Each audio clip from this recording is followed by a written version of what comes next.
آج سے پہلے جو باتیں عام انسان کے ذہن میں ہوتی تھیں اور زبان پر نہیں آ سکتی تھیں، ہم یہاں پر ان باتوں کا ذکر کریں گے، ان کے خیالات کے بارے میں ڈسکشن کریں گے۔ یہ ہمارے ساتھ بیٹھے ہیں انکل زاہد، ان سے ہم کچھ سوال و جواب کریں گے اور ان کی رائے لیں گے کہ عام انسان کیا سوچتا ہے۔ السلام علیکم۔ وعلیکم السلام۔ ہاں جی، پوچھو۔ انکل جی یہ بتائیں کہ عام انسان اس سسٹم میں کس طرح فٹ ہو سکتا ہے؟ یہ سسٹم عام انسان کے لیے ہے ہی نہیں۔ اس وقت موجودہ سسٹم جو چل رہا ہے نا، وہ پولیٹیکل چہرہ بنا کے اپنے مقصد اچیو کیے جا رہے ہیں۔ پولیٹکس اس چیز کا نام نہیں ہوتا کہ آپ لوگ خوش ہو جائیں اور آپ نعرے لگائیں کہ آپ کے پسند کا بندہ اقتدار میں آ گیا۔ یہ نہیں ہوتا ہے کسی بھی بڑے معاشرے میں۔ عام بندے کو بیوقوف بنایا جا رہا ہے اور وہ بیوقوف بن بھی رہا ہے، صرف بنایا ہی نہیں جا رہا، وہ خود بن بھی رہا ہے۔ اس وقت وہ ڈائی ہارڈ نون لیگ اور پیپلز پارٹی کے ڈائی ہارڈ لوگ صرف ایک چیز پہ مطمئن ہیں کہ جی ان کا بندہ اقتدار میں، اقتدار کے تھرو اس بندے کے گھر میں جو مطمئن ہے اس کے گھر میں کتنی آگ پہنچ چکی ہے اسے یہ بھی نہیں اندازہ ہو رہا۔ وہ ایک مثال بنی ہوئی ہے نا کہ یار وہ برباد تے کر رہا لیکن اپنا ہی کر رہا ہے نا۔ یعنی 350 روپے لیٹر پٹرول اس بندے نے کروا لیا جو 150 روپے لیٹر پٹرول کے اوپر مر گیا تھا۔ اس کا بندہ اقتدار میں نہیں تھا۔ جب اس کا اپنا بندہ اقتدار میں آیا تو وہ بڑا خوش ہے کہ جو بربادی کر رہا میرا بندہ کر رہا ہے، اس بات پہ خوش ہے، تالیاں بجا رہے ہیں۔ آپ نے دیکھا ابھی PIA پاکستان کا فخر ہوتا تھا پوری دنیا میں۔ جو بیکورڈ ملک ہے نا، وہ ٹوٹل 16 ملک تھے جن کے پاس ایئر لائن نہیں تھی۔ اب ان میں 17واں ملک پاکستان ہو گیا اور باقی 16 ملک میں صرف ایک ملک جو ہے نا وہ ذرا ہائیسٹ رینکنگ میں آتا ہے، افغانستان۔ اس کے بعد وہ حالت جنگ میں تقریباً 50 سال سے حالت جنگ میں چلتا آ رہا ہے نا۔ وہ یہ نیٹو سے ابھی لڑا ہے، اس سے پہلے یہ اس سے لڑا ہے، کیا نام ہے، رشیا سے لڑتا رہا ہے۔ تو وہ حالت جنگ کی وجہ سے اپنی ایئر لائن نہیں بنا سکا، لیکن ہمارے لوگوں نے بڑے فخر سے تالیاں بجا کے آن ایئر دیکھا ہے کہ ان کی PIA، ان کا فخر تباہ ہوا ہے، بک گیا ہے۔ مطلب عام آدمی اپنے لیے ڈھونڈ کے آ رہا ہے، اب اپنے ہاتھ سے اپنے گھر کو آگ لگوا رہا ہے وہ، اور تالیاں بھی بجا رہا ہے، پورے ٹرانسمیشن دیکھتا ہے کہ میری، یعنی یوں سمجھ لیں کہ آپ کے گھر کی نیلامی ہوئی ہے اور آپ نے خود نے بیٹھ کے کم پیسوں میں اپنے گھر کی نیلامی ہوتے ہوئے دیکھا اور آپ نے خوشیاں بھی منائی ہیں، مٹھائیاں بھی کھائی ہیں۔ یہ ہے عام آدمی کی۔ تو عام آدمی جب تک اس طرف نہیں آئے گا نا کہ سر جو بھی حکومت ہے میرے مخالف کی ہے یا میرے سجن کی ہے، وہ ڈیلیور کیا کر رہی ہے، تب وہ عام آدمی کہلانے کے لائق ہے۔ ورنہ یہ والا عام آدمی وہ عام آدمی نہیں ہے، بڑا خاص آدمی ہے۔ ایک اور سوال کہ عام آدمی عدالتوں پر اپنا اعتماد کیسے بحال کر سکتا ہے؟ نہیں، یہ سوال الٹا ہے۔ آپ اس نہج پہ آ گئے ہیں کہ عدالتوں کو سوچنا ہوگا کہ وہ ایک عام آدمی کے ذہن میں اپنا مقام کیسے بنا سکتی ہے۔ اب اسپیشلی 26ویں اور 27ویں ترمیم کے بعد، اور 28ویں ترمیم تو اس کو آ کے اس مردے کو ایک چہرے پہ کفن ہی ڈال دے گی نا۔ سپریم کورٹ کا تو حال یہ نہیں ہے کہ عام آدمی اس کے اوپر اعتبار کیسے کرے، مسئلہ یہ ہے کہ سپریم کورٹ عام آدمی کو اعتبار کیسے دلائے گی کہ وہ اس کو انصاف دے سکتی ہے۔ یہ جو آئینی عدالت بنائی گئی ہے کہ عام آدمی کا اس میں کچھ کام ہے یا عام آدمی کو کیا فائدہ ملے گا اس میں؟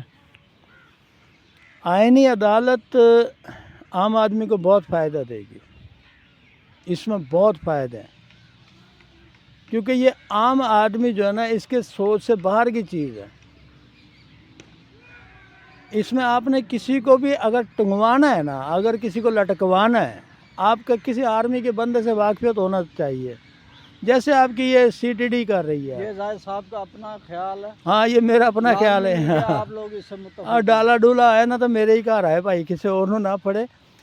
عام آدمی کے لیے نا اس وقت یہ بڑی کارآمد چیز ہے. مطلب آپ نے کسی سے ذاتی دشمنی ہوتی ہے, آپ جائیں کسی آرمی کے بندے سے اپنی سلام دعا بڑھائیں اور اسے کہیں کہ یار یہ میری مجبوری ہے, یہ میرا بندہ مخالف ہے, میرا محلے دار یا میرا رشتہ دار ہے, آپ سب اپنے سگے بھائی کو بھی ٹنگوا سکتے ہیں, اس میں کوئی مسئلہ نہیں ہے, بڑا فائدے کی چیز ہے.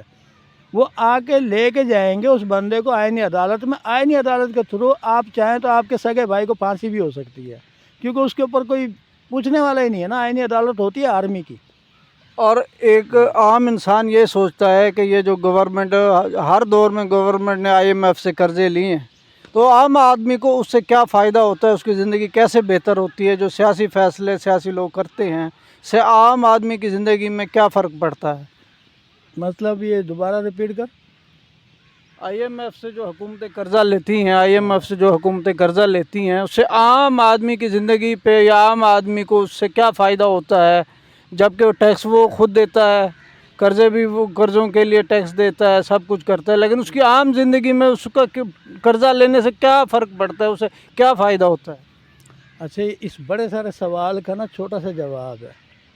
آپ ماشاءاللہ سے مسلمان ہیں سننے والے تقریباً, تو اس کا سیدھا سا جواب یہ ہے کہ آپ کے محلے میں ایک بدنام زمانہ سود خور بندہ ہو, یا سود پہ کاروبار کرنے والا بندہ ہو, آپ اس سے قرضہ لے کے دیکھ لیں. سمپل. آپ لینا چاہیں گے, اور اگر آپ کو بہت ہی مجبوری میں اس سے قرضہ لینا بھی پڑ جائے تو آپ اس سے قرضہ لینے کے بعد آپ کا کیا حشر ہوگا آپ کو نہیں پتہ, کہ آپ قرضہ اتار بھی دیں گے اس کا سود چلتا رہے گا. اس وقت آپ کے ملک کو نئے قرضے اس لیے لینے پڑ رہے ہیں کہ پرانے قرضوں کا سود اتارنا, پرانے قرضے نہیں ان کا سود. قرضے اگر مانگے تو آپ کے اسٹیٹ میں کچھ بھی نہ بچے, سارا کچھ دینا پڑ جائے گا آپ کو. آپ کے خزانے میں بھی آپ کے اپنے پیسے نہیں پڑے ہوئے, آپ کے کسان کے پیسے نہیں پڑے ہوئے, آپ کے یہ انڈسٹری ایریا کے پیسے نہیں پڑے ہوئے.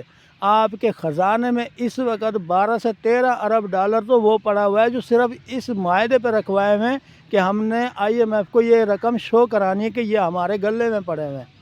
جیسے ایک مارکیٹ کے اندر ایک چھوٹا سا دکاندار ہوتا ہے نا, وہ جب قرضے کے لیے کسی کمپنی کو اپلائی کرتا ہے تو اس کو اپنی شو منی دکھانی ہوتی ہے, شو منی اس کو کہتے ہیں. تو وہ کیا کرتا ہے کہ وہ 4-5 دکانداروں سے لاکھ 1.5 لاکھ روپے لے کے اپنے گلے میں ڈال دیتا ہے.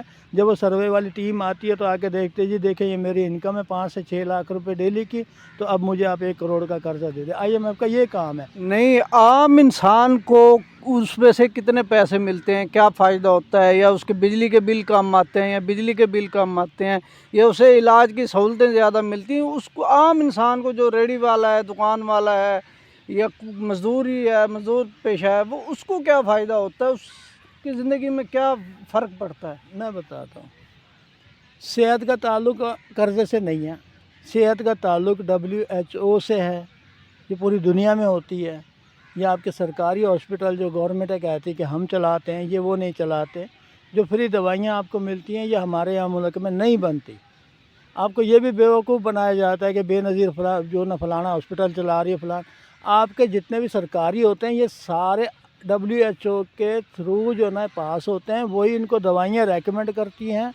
ساری دنیا کا ایک ادارہ ہے WHO, وہاں سے آپ کو فری دوائیاں ملتی ہیں کوٹے کے حساب سے کہ کون سا مرض کتنا پھیلا ہوا ہے, اس کے لیے کتنی دوائیاں آپ کو, کتنی ویکسینز چاہیے آپ کو, کتنی پیناڈال چاہیے آپ کو, کتنا وہ چاہیے. باقی اس کے علاوہ پرائیویٹ جو لوگ ڈاکٹر ہوتے ہیں یا پرائیویٹ کلینکس ہوتے ہیں, وہاں پہ پرائیویٹ ڈاکٹر بیٹھے ہوتے ہیں, ان کے لیے یہ میڈیکل سٹور ہوتے ہیں. میڈیکل سٹورز کے اوپر پھر ان کا وہ ایک بزنس ہے, یہ خدا ترسی والا کام نہیں ہے. تو اس کے اندر آپ یہ حکومت کو نہیں انوالو کر سکتے. نہیں تو بلوں میں یا اس میں کوئی ریلیف ملتا ہے عوام کو؟ ہاں جی, بلوں میں سیاست دان جو تھڑوں کے سیاست دان ہوتے ہیں, جو ہوٹلوں پہ بیٹھ کے جھوٹے قرآن بھی اٹھا جاتے ہیں, جھوٹی قسمیں بھی اٹھا جاتے ہیں صرف اپنے لیڈر کے لیے, حالانکہ ان کو اس کا فائدہ نہیں ہو رہا ہوتا. تو وہ عوام ہی ہوتی ہے جو جھوٹے قرآن بھی اٹھاتی ہے, کیونکہ آپ کے قرضے لینے کے بعد وہ پارٹی اسٹرانگ ہو جائے گی جو قرضہ لے رہی ہے, اس کے لیے تالیاں بھی آپ ہی نے بجانی ہیں. تو اس عام آدمی کو فائدہ ہوگا جو اپنی پارٹی کے لیے اپنے بچوں کا رزق تک قربان کر کے بیٹھا ہوا ہے۔ یعنی کہ آپ کے کہنے کا مطلب ہے کہ یہ جو IMF سے قرضہ لیتے ہیں عوام کے نام پہ، وہ اپنے خود گاڑیاں نکلواتے ہیں، اپنی خود عیاشی کرتے ہیں، اپنے خود بینک بیلنس اپنے بچوں کو باہر پڑھاتے ہیں یا بچوں کی زندگیاں بہتر کرتے ہیں، ان کے اقتدار کا اور کاروبار موقع مل بہتر جاتا کرتے ہے ہیں۔ نا۔ آپ کے کہنے کا مطلب یہ ہے؟ ان کو اقتدار کا دوبارہ موقع مل جاتا ہے۔ 4 دفعہ وزیر اعظم بنا ہے نواز شریف، 4 دفعہ وزیر اعظم بنا ہے، اور یہ سرکل ہی چلتا آ رہا ہے کہ Peoples party Nawaz Sharif, Peoples party Nawaz Sharif. تو یہ کس چیز پہ ہے؟ یہ قرضے لے کے آپ کو دکھاتے ہیں کہ ہم نے فلاں سڑک بنوا دی، حالانکہ اس میں سے بھی ان کا حصہ ہوتا ہے۔ ہم نے فلاں جگہ پہ کوئی بھی کام کر دیا، اس کے اندر ان کا کک بیک بھی ہوتا ہے، اور اس کے بعد آپ تعریفیں بھی کر رہے ہوتے ہیں، آپ مقروض ہوتے جا رہے ہیں۔ اگر یہ نسلی لوگ ہوتے نا تو ان کا سسٹم یہاں پہ ہوتا، باہر کے لوگ ان سے یہاں ملنے آتے، یہ پاکستان میں کاروبار کرنے آتے، رہتے باہر ہیں۔ یہ کچھ دنوں پہلے کا واقعہ ہے میرے خیال میں، پنجاب کے کسی شہر کا، کہ ایک ریڑھی والا بزرگ گھر کا اکیلا کفیل تھا، تو وہ جو پنجاب گورنمنٹ نے یہ پیرا فورس بنائی ہے، اس کے ڈر سے وہ ریڑھی بھگا کے لے گیا۔ وہ شاید کہیں پہلے اس کو دل کا مسئلہ تھا، تو اسے وہاں ہارٹ اٹیک آیا اور وہ فوت ہو گیا۔ کیا اس طرح فورس بنا کے غریب بندوں پہ چڑھائی کرنا اور امیر بندوں کو ریلیف دینا، ان کو وہ جو نیب دیتی ہے پلی بارگین وہ دینا، کیا یہ متضاد چیزیں نہیں ہیں؟ عام بندے پہ یہ زیادہ ظلم نہیں ہے؟ نہیں، یہ سیاسی سوال نہیں ہے، یہ سوال سیاسی نہیں ہے، یہ اخلاق سے گری ہوئی حرکت ہے۔ پیرا فورس ہے، کوئی بھی ہے، وہ لوگ تھے انسان، اور یہ تو کیونکہ اس کا آپ ذرا ڈیپ جا کے دیکھیں تو اس بندے کی نا 7 بیٹیاں تھیں، 7 بیٹیاں تھیں۔ مطلب اس کو سیاست میں سوال کو نہیں لا سکتے، یہ اخلاق سے، انسانیت سے گری ہوئی حرکت ہے۔ تو میرا نہیں خیال کہ اس کا اگر کوئی نوٹس نہیں لیتا تو وہ مسلمان تو کیا انسان کہلانے کے بھی لائق نہیں ہے، اگر کوئی اس کا نوٹس نہیں لیتا ہے تو۔ اس باپ کی جان تو نکل گئی ہے، لیکن ساتھ ساتھ ان بچیوں کا جو وقار، عزت اور ان کا جو معاملہ تھا نا، وہ بھی اس کے ساتھ ہی دفن ہوا ہے۔ تو یہ سیاسی سوال نہیں ہے، یہ اخلاق سے گری ہوئی حرکت ہے۔ غیر مسلم بھی اس چیز کو جو نا تسلیم نہیں کرتا۔ یہ جو پیرا فورس بنائی ہے، یہ ایک نئی فورس ہے، تو اس میں لوگ نئے بھرتی ہوئے ہیں، نیا خون ہے۔ کیا ان کا اس طرح کا مائنڈ سیٹ بن گیا ہے کہ وہ جیسے ہی وہ ان کو اقتدار ملتا ہے یا کوئی عہدہ ملتا ہے، وہ عام بندے کو، عام انسان کو وہ کچھ انسان سمجھتے ہی نہیں؟ سر جی، یہ چھوٹی آئینی عدالت ہے، یہاں سے سمجھ لو، یہاں پہ بھی آپ وہی کام کروا سکتے ہیں جو آپ نے وہاں کروانا ہے۔ وہاں بڑے لیول پہ ہو جائے گا یا چھوٹے لیول پہ ہو جائے گا، محلے داری میں ہو جائے گا۔ یہاں پہ لاکھوں والا کیس، ہزاروں والا بھی آرام سے حل ہو جائے گا۔ پیرا فورس کو دیں، کسی بندے کو پیسے دیں، اپنے بندے کو جو ہے نا انکاؤنٹر کروا لیں کسی اپنے دشمن کو، وہاں پھانسی ہو جائے گی، عدالتی طور پہ وہ احتراماً پھانسی ہو جائے گی۔ یہاں بے گناہ کو جو ہے نا وہ دہشت گرد قرار دے دیا جائے گا یا اس کو انکاؤنٹر کر کے مار دیا جائے گا۔ یہ چھوٹی آئینی عدالت ہے پیرا فورس۔ اب تک کی جو رپورٹ آ رہی ہے، حالانکہ میں اس پہ وہ نہیں کہتا کہ حکومت کی کوئی بدنیتی ہے اس کے اندر، شاید کہ انہوں نے اچھی نظر سے کام کیا ہو، لیکن اس کا جو الٹیمیٹلی رزلٹ آ رہا ہے نا، وہ یہی آ رہا ہے کہ یہ ابھی ایک جو آئی تھنک فیصل آباد کا یا ساہیوال کا ایک واقعہ ابھی بہت مشہور ہے، اس وقت کرنٹ افیئر میں چل رہا ہے، کہ ایک شادی میں گئے ہوئے ایک گھر کے 5 مردوں کو، افراد نہیں مردوں کو، آئی تھنک کہ شاید 3 بھائی ہیں اور 2 بہنوں ہی ہیں اس طرح کے، ان کو 5 بندوں میں، اگر یہ بات سچ ہے تو آپ سمجھ لیں کہ چھوٹی آئینی عدالت ہے کہ 5 مختلف ضلعوں سے ان کی لاشیں ملی ہیں، ایک شادی میں سے، ایک فنکشن میں سے اٹھا کے لے کے گئے اور پھر وہ نامعلوم کر کے دفنائے گئے ہیں، جبکہ ان کو نامینیٹ پرچے میں کیا گیا ہے۔ یہ آج صبح کا شہزاد گل کا ولاگ بھی ہے، اس میں بھی اس کی ڈیٹیل تھی۔ تو حکومت پہ تو ہم نہیں کہہ سکتے، لیکن اس کا الٹیمیٹلی یہ فائدہ بہت ہے کہ یہ چھوٹی آئینی عدالت ہے، آپ کوئی بھی کام اپنا کروا سکتے ہیں، آپ کسی کو بھی مروا دیں، کسی کو بھی مروا دیں، اور ان کا مقام ہی مارنا ہے۔ جی ناظرین، یہ ہماری اپنی ذاتی رائے تھی، یہ عام انسان، ریڑھی والے، دکان والے، مزدور پیشہ طبقے کی رائے ہے۔ لازمی نہیں کہ اس ویڈیو کو دیکھنے والے سب اس پر اتفاق کریں۔ اگر آپ کو ہماری یہ ویڈیو پسند آئی ہے تو آپ اس چینل کو سبسکرائب کریں گے، لائک کریں گے اور زیادہ سے زیادہ لوگوں کو شیئر کریں گے، تاکہ عام انسان کی، ایک مزدور پیشہ طبقے کی آواز زیادہ سے زیادہ لوگوں تک پہنچے. بھائی جی اللہ پسند آئے حافظ. تو لائک کرنا، ایسے نہیں کرنا.